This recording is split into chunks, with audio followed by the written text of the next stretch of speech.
Alright gang, it's my first time doing the ring and pinion gear. So this was a nightmare getting the shims in behind these caps, both sides.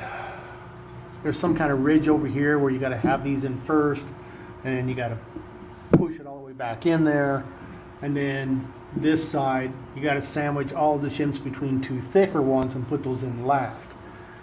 Only took me 2 hours to figure that out, but anyway, I have tested my backlash, and let's see if I can show you guys what that looks like.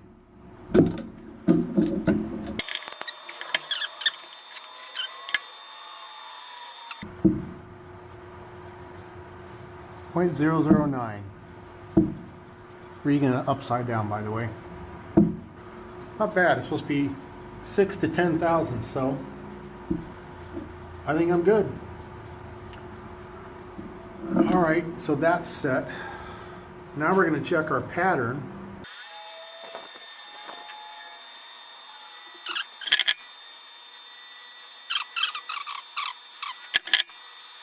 Alright, so we got that on there. Started a couple of revolutions. Let's see, which way is which now? So that would be forward.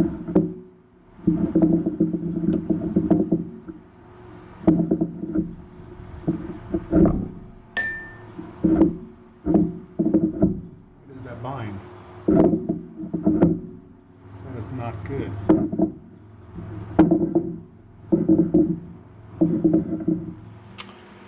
Round two. So basically what I did is I took a couple of the shims out of the pinion. It sets it back farther, and when I go back farther, that means this guy has to go right to get my backlash set right. I think I'm really close. I'm going to check the backlash right now.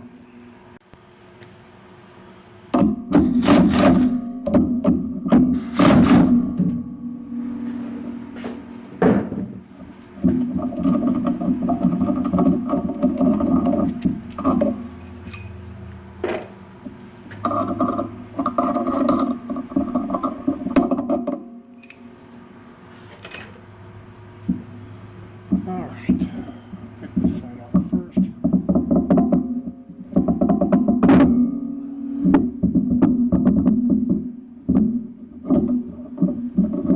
That's the left stack. Sit right there.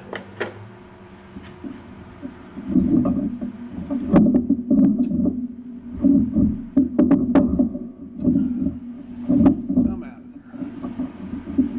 there. And the right stack. Left stack, and I am just going to take out one thin guy.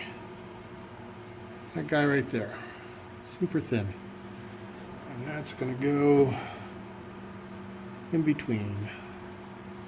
Okay, put this stack back in.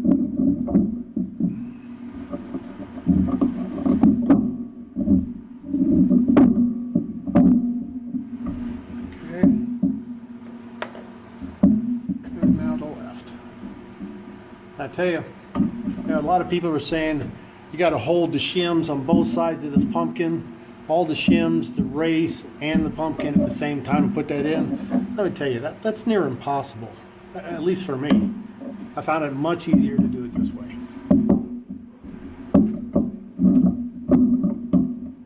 I'm just shifting this race over nice and tight to the right. Give me some room. Get the shim stack in there.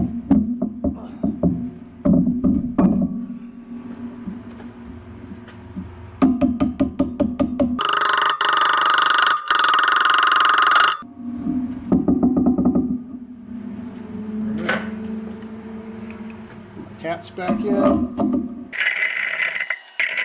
See, that's another thing. You're watching these videos and no one shows you actually doing this, right? They show you, all tore apart. They show you all the parts, and then next thing you know, it's all together, and they just kind of tell you what they did. They don't show you actually doing it. So I guess some do. I haven't seen all the videos, but the ones I saw, they show you after it's all said and done.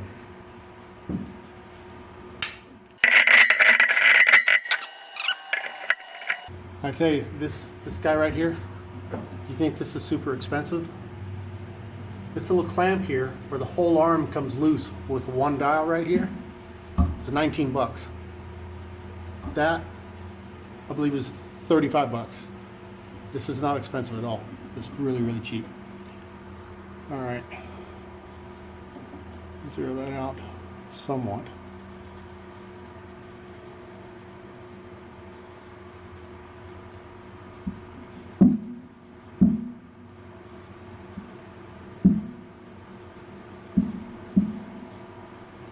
I think we're at 9,000.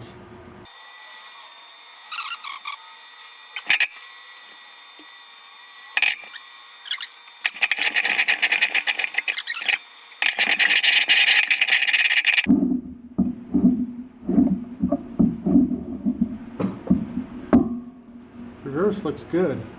That looks nice.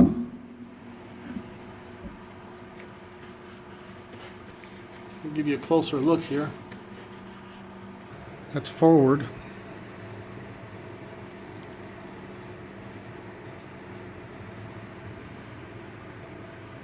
And reverse.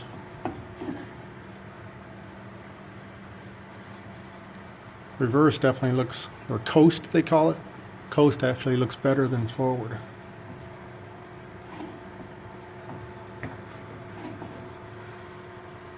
One of the things that I'm concerned about while I'm doing this, get some light here, is that as I'm shimming this guy left and right, it is now mostly to the right. We'll take the axles and move them to the right. And I don't want to go too far. All right, guys, so I am done with the differential, but as I feared, moving the pumpkin over, the ring gear assembly, basically this guy right here, as you saw, I had to shim it that way. Almost, I would say 3/16 of an inch. And that shifts the axles that way. So I put the new wheels on, and as you can see, hopefully there's not getting a lot of glare. Let me turn this off.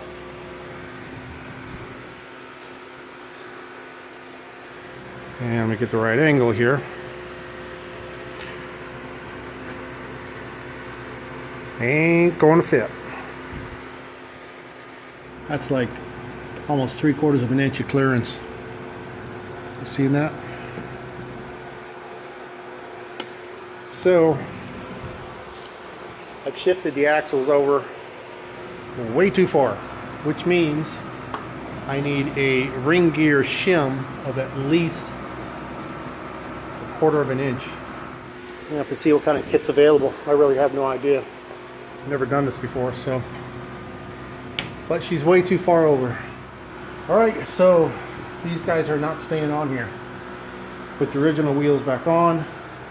I'm actually going to put it all back together and go take it for a drive and see what I think of the new 342 gear ratio. I hope that's the ticket. Hey gang, so just breaking in the ring and pinion here, and it seems like that gear ratio is perfect.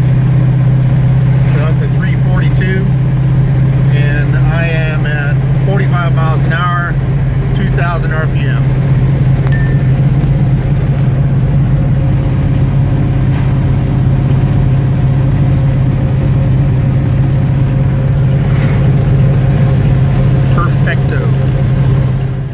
Finally, we get down to my shim kit. So that bad boy is going into the differential first thing.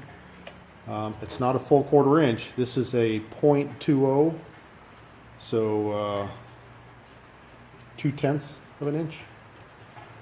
And hopefully that fixes my axle alignment problem. So this guy's going in first. All right. So let's get a look at this wear pattern. So I'll give you a look at that since it's now been broke in, driven. I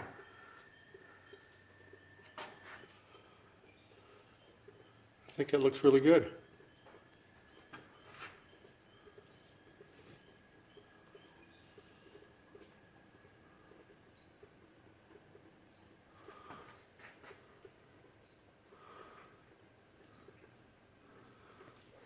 That is actually dead center. So what I thought was going to be a little bit off is pretty much spot on. So I like that. Basically, I'm going to take my micrometer and measure the exact thickness of that shim. It is again a 0.20. So I'm going to take exactly 0.20 shims from the left and move them to the right. All right, so that's the plan.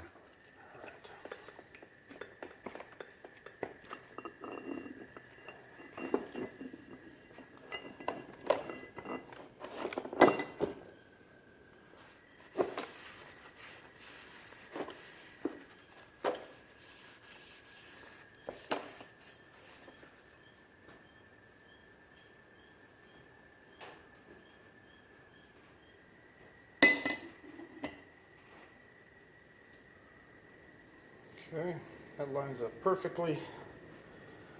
And we're going to take this and we're going to wipe this a little bit.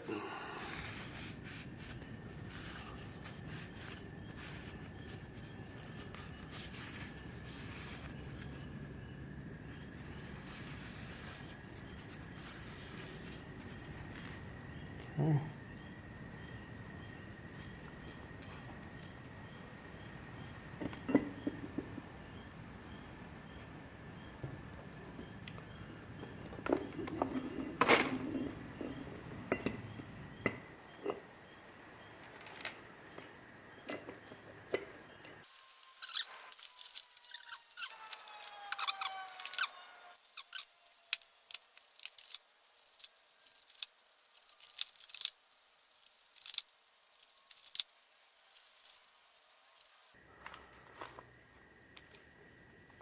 Here's my little torque adapter.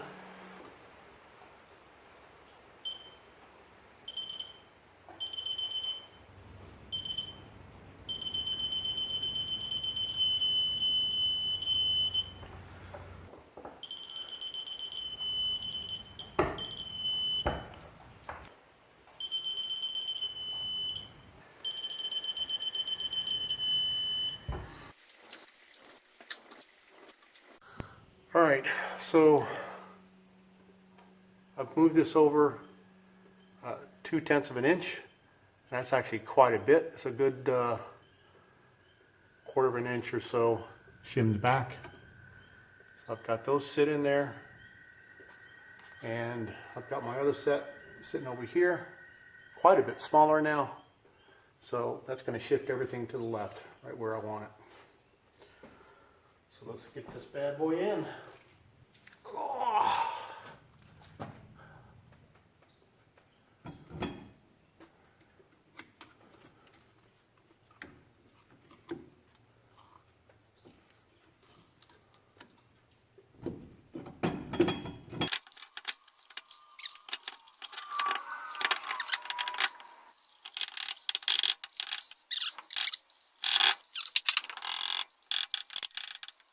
Alright, well this has been a bit of a pain in the butt.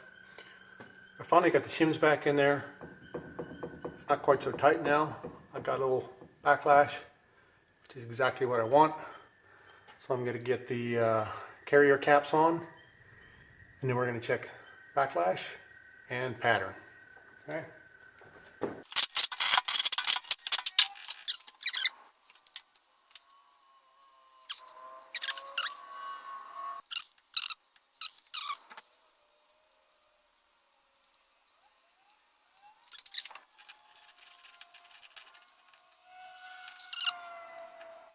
I don't ever want to mess with this rear end again. This sucker is a pain in the butt. It'll probably be my one and only that I ever do. All right, so differential's back in, all sealed back up. And now we get to check the axle distance to see what kind of improvement we've made. So here's what we have here.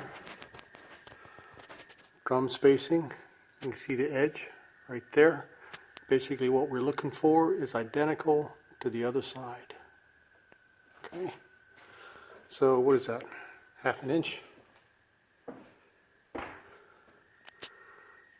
Half an inch.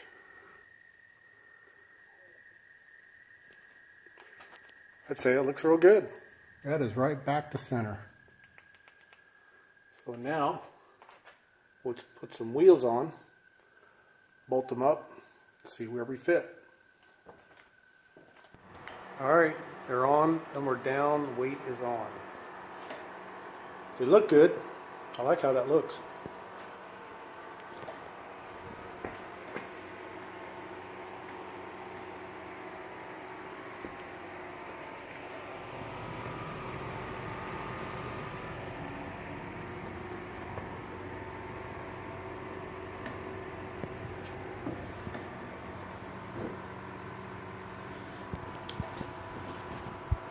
Now, let's check for clearance.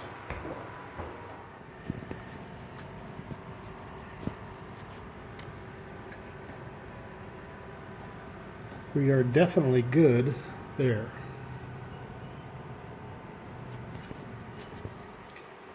It's lining up well. That is definitely plenty of room.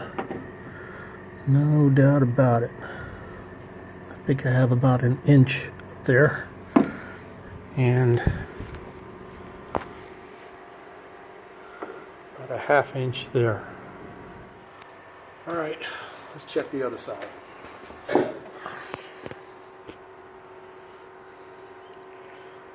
Not so good. That's going to touch right there.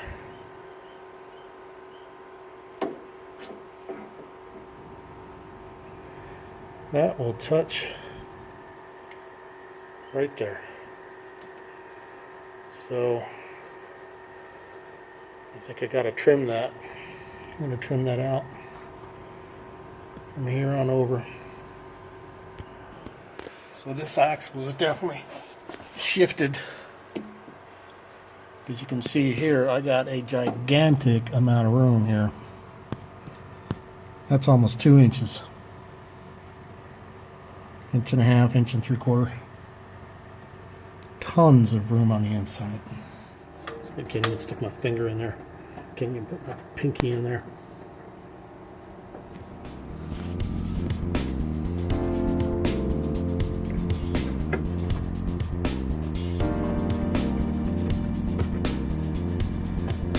That will not work.